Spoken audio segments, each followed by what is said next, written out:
Hello friends, আমি চন্দন আর আপনারা দেখছেন ফ্যাক্টোফোন চ্যানেল। একটা ব্রাইট অ্যান্ড ফ্রেশ মর্নিংয়ে গরম চায়ে চুমুক দেওয়ার সাথে সাথে আপনি যদি দেখেন টি টেবিলের উপর দুটি নিউজ পেপার পড়ে রয়েছে। একটার ফ্রন্ট পেজে লেখা আছে, গতকাল গভীর রাতে শারীরিক অসুস্থতার জন্য দেশের নামকরা এক সেলিব্রিটির অকাল মৃত্যু ঘটেছে।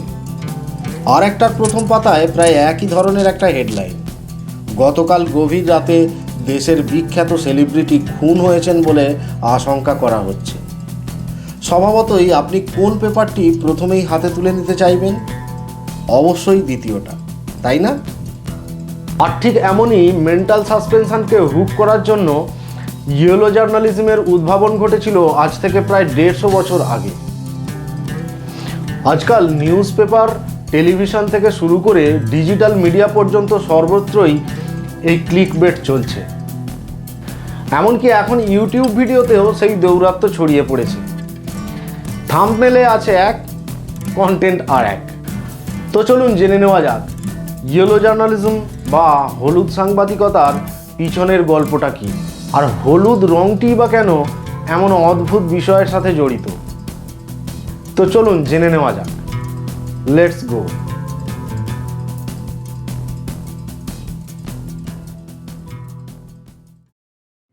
আমাদের রেগুলার লাইফে ব্যবহার্য আর 5টা জেনারেল কমোডিটির মতোই নিউজও একটি কমোডিটিতে পরিণত হয়েছে। সংবাদকে জনপ্রিয় পণ্যে পরিণত করার ইতিহাসের সাথে অঙ্গাঙ্গিভাবে জড়িয়ে আছে ইয়েলো জার্নালিজম। আজকের দিনের নিউজ পেপারস থেকে শুরু করে ইলেকট্রনিক্স মিডিয়া এবং এমনকি অধুনা সোশ্যাল মিডিয়াতেও যেভাবে নজর কাড়া শিরোনামের মাধ্যমে ভিত্তিহীন, অর্ধসত্য ও চাঞ্চল্যকর খবর প্রকাশের অসুস্থ প্রতিযোগিতা চলছে, তার শিকড় লুকিয়ে আছে ঊনবিংশ শতাব্দীর আমেরিকার দুই বিখ্যাত সংবাদ ব্যবসায়ীর দ্বারা শুরু করা কৃতকর্মের মধ্যে। জোসেফ পুলিৎজার, যিনি ছিলেন একজন philanthropist, politician, law and a publisher also. তিনি একজন হাঙ্গেরিয়ান হলেও পরে আমেরিকার অভিবাসী হয়েছিলেন। 1847 সালে বুডাপেস্ট শহর থেকে প্রায় 200 মাইল দক্ষিণ পূর্বে হাঙ্গেরিতে জন্মগ্রহণ করেন পুলিৎজার। পুলিৎজারের শৈশব কেটেছে অত্যন্ত দারিদ্রতায়। কিশোর বয়সে রাস্তায় রাস্তায় পত্রিকা বিক্রি করা আর মানুষের দুঃখ দুর্দশাকে কাছ থেকে দেখা পুলিৎজারের স্বপ্ন ছিল একদিন নিজের একটি পত্রিকা প্রকাশ করার, যেখানে তিনি দরিদ্র শ্রমিক, মজুর ও কৃষকদের জীবন সংগ্রামের কথা লিখতে পারবেন। এমন সময় সেন্ট লুইস পত্রিকায় তিনি প্রথম সাংবাদিকতার সুযোগ পান। সঠিক তথ্য যথাযথ উপস্থাপনের মাধ্যমে সমাজের উঁচু শ্রেণীর মানুষ ও রাজনীতিকদের দুর্নীতি প্রকাশ করে পুলিৎজার অল্প দিনের মধ্যেই সংবাদপত্র জগতে পরিচিতি পেয়ে যান। এরপর খুব দ্রুত সেন্ট লুইস পোস্ট ডিসপ্যাচ নামের একটি পত্রিকার মালিক হন তিনি। 1883 সালে পুলিৎজার সংবাদপত্রের জন্য নিউ ইয়র্ক শহরে পাড়ি জমান এবং সেখানে নিউ ইয়র্ক ওয়ার্ল্ড নামের আরও একটি পত্রিকা কিনে নেন। সে সময় নিউ ইয়র্ক সহ আমেরিকার বড় বড় সব শহরগুলোতে প্রচুর প্রবাসী এসে বেকারত্ব ও দুর্দশায় জীবন কাটাচ্ছিল। একই অবস্থা থেকে উঠে আসা পুলিৎজার চাইছিলেন সেই প্রবাসী ও শ্রমজীবীদের জীবনের খবর প্রকাশ করে তিনি পাঠকদের দৃষ্টি আকর্ষণ করবেন। সে সময় সংবাদপত্রে শুধু সমাজের উচ্চ স্তরের বিত্তশালী ব্যক্তিদের খবরই ছাপা হতো। বেশিরভাগ পত্রিকাই ছিল রাজনৈতিক দল দ্বারা প্রভাবিত। এছাড়া তখনকার নিউজ পেপারগুলোও ছিল খুবই বিরক্তিকর ও একঘেয়ে, কারণ তৎকালীন সংবাদপত্রে কোনো সংবাদেরই শিরোনাম থাকতো না। সকল খবর একই রকমের সাইজ ও হরফে ছাপা হতো। পুলিৎজার তাঁর পত্রিকায় সর্বপ্রথম headline, bold italic font, typography ইত্যাদির প্রচলন শুরু করেন। এরপর মাত্র 6 মাসের মধ্যেই পুলিৎজারের পত্রিকা নিউ ইয়র্ক ওয়ার্ল্ডের গ্রাহক সংখ্যা 3 গুণ বেড়ে যায় এবং 1 বছর পর প্রায় 1 লক্ষ গ্রাহক তার পত্রিকা পড়তে শুরু করে। পুলিৎজারের দৃঢ় সংকল্প আর সাহসী পদক্ষেপ তাকে নিউ ইয়র্কের অন্যতম প্রভাবশালী ব্যক্তিতে পরিণত করে। জোসেফ পুলিৎজার ছাড়াও সে সময়কার প্রিন্ট মিডিয়ার দৌড়ে ইয়েলো জার্নালিজমের পিছনে ছিল আর এক খলনায়ক, William Randolph Hearst. New York থেকে 200 মাইল দূরে ম্যাসাচুসেটস শহরে এক ধনী পরিবারের প্রাচুর্যে বেড়ে ওঠা বিত্তশালী হার্স্ট ছিলেন শৈশবকাল থেকেই উচ্চাভিলাষী। পুলিৎজারের অভ্যুত্থান তিনি দূর থেকে খুঁটিয়ে পর্যবেক্ষণ করছিলেন। সে সময় 1887 সালে তার বাবার মালিকানাধীন পত্রিকা সান ফ্রান্সিসকো এক্সামিনারের সদ্য দায়িত্ব নিয়েছেন। নিম্নমানের খবর পরিবেশনের জন্য পত্রিকাটির খুবই বেহাল অবস্থা হয়ে পড়েছিল। কিছুদিন পর পুলিৎজারের কৌশল অনুকরণ করে হার্স্ট তার পত্রিকাতে নতুনত্ব প্রদান করেছিলেন বটে, কিন্তু তিনি তার পত্রিকায় মিথ্যা ও ভুয়ো তথ্য দিয়ে মুখরোচক খবর ছাপাতে থাকেন, যা ছিল বর্তমান সময়ের হলুদ সাংবাদিকতার আদিরূপ। সান ফ্রান্সিসকো এক্সামিনার অল্প কিছুদিনেই গ্রাহকপ্রিয়তা লাভ করে। এরপর হার্স্ট নিউ ইয়র্কে আসে তার মানসগুরু পুলিৎজারের সাথে প্রতিযোগিতা করতে। গল্পটি এখানেই শেষ হয়ে যেতে পারত, কিন্তু না, এক্ষেত্রে তেমনটা হয়নি। যেমনটা অন্যান্য যুগান্তকারী আবিষ্কারের কাহিনীর মধ্যে দিয়ে হয় আর কি, বরং গল্পটা নতুন একদিকে মোড় নিতে থাকলো। পুলিৎজার এবং হার্স্টের মধ্যে একটা মৌলিক পার্থক্য ছিল। পুলিৎজার ক্ষমতার প্রতি আগ্রহী ছিলেন বটে, কিন্তু একটি বিশেষ কিছু পরিবর্তনের লক্ষ্যে। তিনি চেয়েছিলেন সমাজের খেটে খাওয়া মানুষকে তাদের অধিকার সম্পর্কে সচেতন করতে। অন্যদিকে হার্স্টের ক্ষমতার প্রতি আগ্রহ ছিল শুধুমাত্র আত্মকেন্দ্রিক উন্নয়ন এবং নিজেকে প্রভাবশালী করার লক্ষ্যে। হার্স্ট নিউ ইয়র্কে আসার পর নিউ ইয়র্ক মর্নিং জার্নাল নামের একটি সস্তা পত্রিকা কিনে নেয়। আর ঠিক সেই সময়ে পুলিৎজার নিউ ইয়র্কের বাইরে কাজে ব্যস্ত থাকায় সুযোগ সন্ধানী হার্স্ট মোটা অঙ্কের টাকার বিনিময়ে পুলিৎজারের পত্রিকার সেরা কর্মীদেরকে নিজের কোম্পানিতে নিয়োগ করেন। হার্স্ট তার পত্রিকার নতুন নামকরণ করেন নিউ ইয়র্ক জার্নাল নামে। উইলিয়াম হার্স্টের পত্রিকার ফ্রন্ট পেজের খবরগুলো ছিল অপরাধ, উচ্চবিত্তদের স্ক্যান্ডাল ও রগরগে যৌনতার সংবাদে ভরপুর। এর ফলে মাত্র 3 মাসে হার্স্টের পত্রিকা দ্বিগুণ গ্রাহক সংখ্যা লাভ করে। প্রতিযোগিতায় এগিয়ে থাকতে হার্স্ট তার পত্রিকার দামও কমিয়ে দেয়। যেখানে পুলিৎজারের 8 পৃষ্ঠার পত্রিকা নিউ ইয়র্ক ওয়ার্ল্ডের সেলিং প্রাইস ছিল 2 সেন্ট, সেখানে হার্স্ট তার 16 পৃষ্ঠার নিউ ইয়র্ক জার্নাল প্রোভাইড করত মাত্র 1 সেন্টে। ফলে পুলিৎজার তার পত্রিকার গ্রাহক সংখ্যা রাতারাতি হারাতে শুরু করে। পুলিৎজার হার্স্টের ধূর্ততায় অত্যন্ত বিপর্যস্ত ও মানসিকভাবে আহত হয়ে পড়েন। হার্স্টের নিত্য নতুন কৌশলের কাছে বারবার ধরাশায়ী হতে থাকেন পুলিৎজার ও তার পত্রিকা সংস্থা। হেমতাবস্থায় ঘটল আর এক ঘটনা।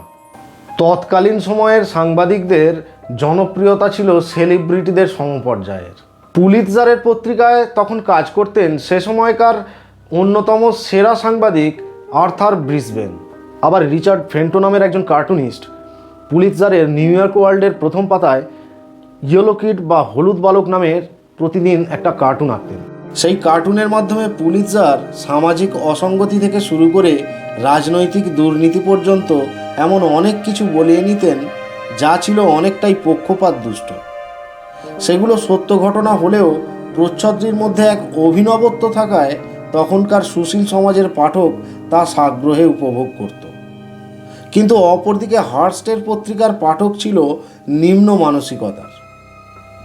এলিট ক্লাসের শিক্ষিত পাঠক শ্রেণীকেও হার্স্ট অধিগ্রহণ করার জন্য পুলিৎজারের পত্রিকার সেই 2 প্রতিভাধর জার্নালিস্টকে অধিক বেতনের প্রলোভনে তার নিজের পত্রিকায় নিয়ে আসে। তখন পুলিৎজার বাধ্য হয়ে জর্জ লুকাস নামে আর এক কার্টুনিস্টকে হায়ার করেন। তারপর থেকে উভয় পত্রিকাতেই ছাপা হতে লাগলো ইয়েলো কিডস কার্টুন। শুরু হয়ে যায় নিউজ পেপার বিক্রি নিয়ে 2 সংস্থার মধ্যে প্রত্যক্ষ দ্বন্দ্ব। হার্স্টের পত্রিকায় এই ইয়েলো কিডস কার্টুনের মাধ্যমে ছাপা হওয়া ভিত্তিহীন, অর্ধসত্য ও উদ্দেশ্য প্রণোদিত সংবাদ তখন থেকে ইয়েলো জার্নালিজম বা হলুদ সাংবাদিকতা হিসাবে পরিচিতি লাভ করতে শুরু করে।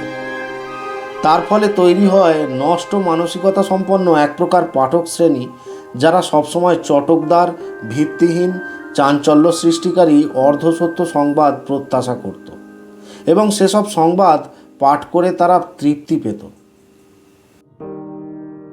এরপর ঘটল এক অকল্পনীয় ঘটনা। ইতিহাসে এমন ঘটনা সত্যিই বিরল। দিনটা ছিল 1898 সালের 15ই ফেব্রুয়ারি। কিউবার হাভানায় একটা পোতাশ্রয়ে দাঁড়িয়ে থাকা একটা ইউএস মেরিন জাহাজে আকস্মিক বিস্ফোরণে প্রায় কয়েকশো আমেরিকান নাবিক মারা যায়। হার্স্ট তার পত্রিকায় এই দুর্ঘটনাকে স্পেনের ষড়যন্ত্র বলে আখ্যা দিয়ে ভুয়ো তথ্যের মাধ্যমে তার পত্রিকার ফ্রন্ট পেজে হেডলাইন প্রকাশ করে বসে। তার ফলে নিষ্কলঙ্ক স্পেন আমেরিকানদের মনে কলঙ্কিত হতে শুরু করে। আর দিনের পর দিন হার্স্ট শুধুমাত্র নিজের মুনাফার তাগিদে নিছকই উস্কানিমূলক খবর পরিবেশন করতে থাকে। এর ফলশ্রুতিতে 1898 সালের 25শে এপ্রিল সেই দুর্ঘটনার 2 মাসের মাথায় আমেরিকান কংগ্রেস স্পেনের বিরুদ্ধে যুদ্ধ ঘোষণা করে। অগত্যা তখন বাজারে টিকে থাকার লড়াইয়ে পুলিৎজারও হার্স্টের মতো ভুয়ো সংবাদ প্রকাশ করতে শুরু করেন। সেই স্প্যানিশ আমেরিকান যুদ্ধ পুলিৎজার ও হার্স্ট উভয়ের জন্যই একটা লাভজনক বাজার সৃষ্টি করেছিল। সেই যুদ্ধ চলাকালীন সময়ে হার্স্টের পত্রিকার নিয়মিত গ্রাহক সংখ্যা প্রায় 10 লক্ষ ছাড়িয়ে যায়। অতএব কয়েকটি শব্দের ও অক্ষরের সামান্য স্থান পরিবর্তন বা সংযোজনের ফলে সত্য মিথ্যায় পরিণত হয়, আর মিথ্যাকে এক লহমায় সত্য বলে সন্দেহ হতে শুরু করে, যা আস্ত একটা যুদ্ধ পর্যন্ত ঘটিয়ে ফেলতে পারে। তৎকালীন সময়ের দৈনিক পত্রিকা গ্রাহকের কাছে পৌঁছে দিত পথশিশুরা। তাদের মার্কিন মুলুকে নিউজি নামে ডাকা হতো। যুদ্ধকালীন সময়ে নিউজিদের প্রতিটি নিউজ পেপার ½ সেন্ট মূল্যে কিনতে হতো। কিন্তু স্প্যানিশ আমেরিকান যুদ্ধের পর পুলিৎজার ও হার্স্ট একত্রিত হয়ে অধিক লাভের জন্য নিউজিদের বিপক্ষে কঠোর অবস্থানে যান।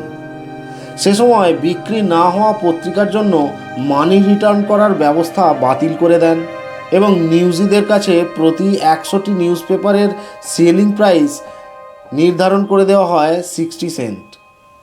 এর প্রতিবাদে নিউ ইয়র্কের সেই পথশিশুরা 2 ক্ষমতাধর পত্রিকা সংস্থার বিরুদ্ধে আন্দোলন শুরু করে। তার ফলে পত্রিকা দুটির বিলি ব্যবস্থা বন্ধ হয়ে যায়।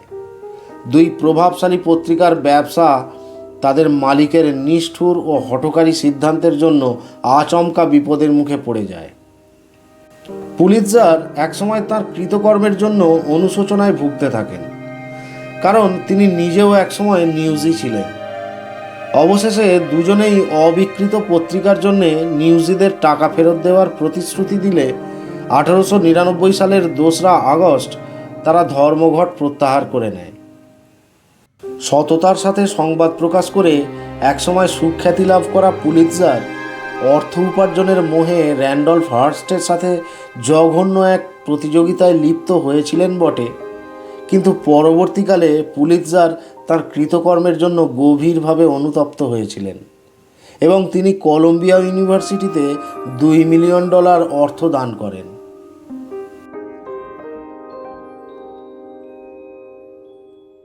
গল্পটি শুনে কি মনে হচ্ছে এখানেই শেষ হয়ে গিয়েছিল? না, সেই 2 মহারথীর লড়াইয়ের শেষটা ছিল সম্পূর্ণ অন্যরকম।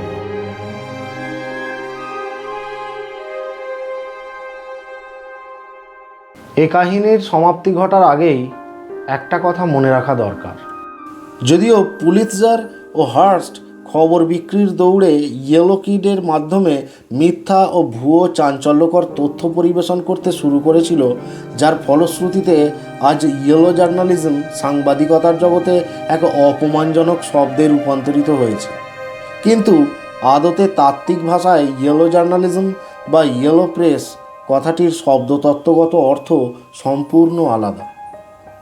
এটা একটা আমেরিকান পরিভাষা যা চোখ ধাঁধানো শিরোনামের পরিবর্তে বরং উচ্চমানের গবেষণা সম্পন্ন সত্য ও বৈধ সংবাদ উপস্থাপনের মাধ্যমে পাঠকদের সমৃদ্ধ করাই ছিল মূল লক্ষ্য।